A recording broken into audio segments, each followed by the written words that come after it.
Under Armour agrees to pay $9 million to settle S.E.C. probe into their accounting practices. An article written by Lorraine Mirabella for the Baltimore Sun.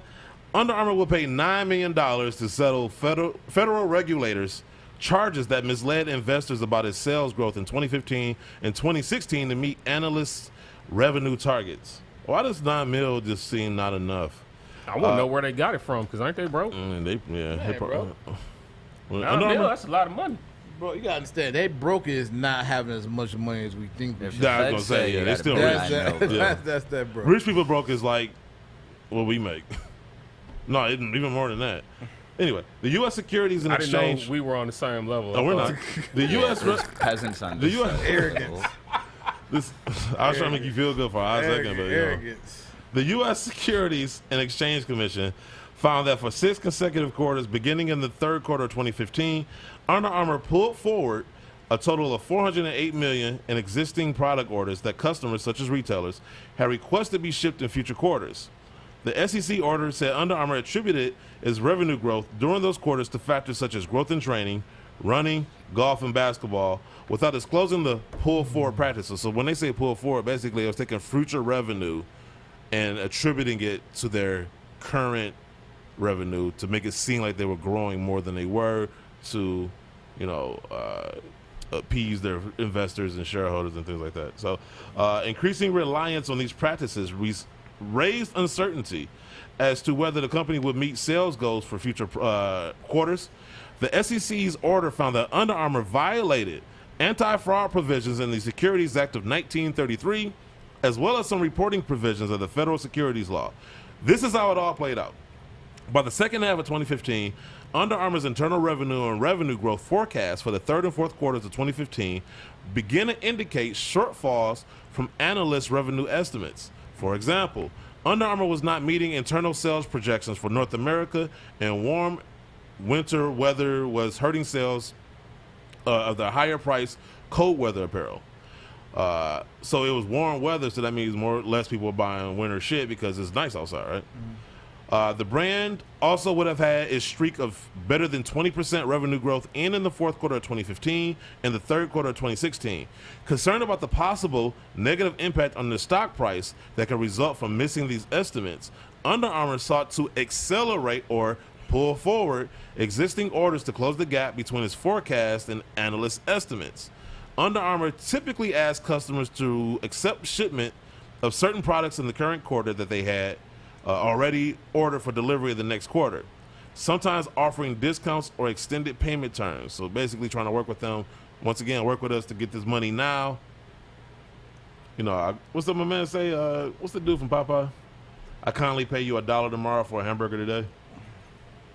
Never heard that. Okay, yeah, okay. What old man phrase is that? My bad. Nobody ever heard of Popeye. I'm sorry. The spinach eating motherfucker? No, I know. I remember him saying that. I never heard him say that. Hey, that's from the east side. That's what he said. Yeah, that's from the port. That's that port talk. Yeah. The port talk. Because he issuing out consignment. Oh, yeah. Oh, that's how that works. What? Look, man, if you get these bricks early, I give you a discount on them, and then on your next shipment, I give you a better rate. That's how it works. So you are the Under Armour. You use an Under Armour to mask your operation. What operation? What are we talking about? That's crazy, man. What are we talking about? That's crazy, man. I'm gonna go back and listen to this and be like, that motherfucker. That's crazy. Where am I at? Oh, when Under Armour and you even stamped your hat with the same stamp you use on your bricks. Go ahead.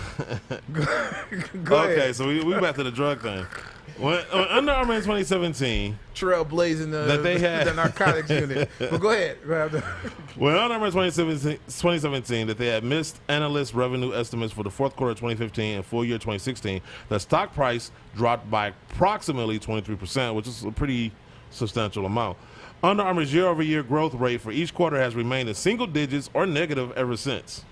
Last July, Under Armour's founder, Kevin Plank, and its executive chairman, David E. Bergman, were all alerted that the S.E.C. could file a civil or administrative case alleging unlawful accounting methods. If you really want to know how the justice system works for rich people as opposed to us, listen to this next part. But after coming out and saying that both Under Armour and its executives expected to engage in dialogue with S.E.C. staff to work towards a resolution, the S.E.C. staff said recently that they would not recommend any enforcement action against Under Armour management. All they had to say was, we'll work with you. That was it. Okay. We'll drop this. That must be nice. Because I'm pretty sure if I did the same thing.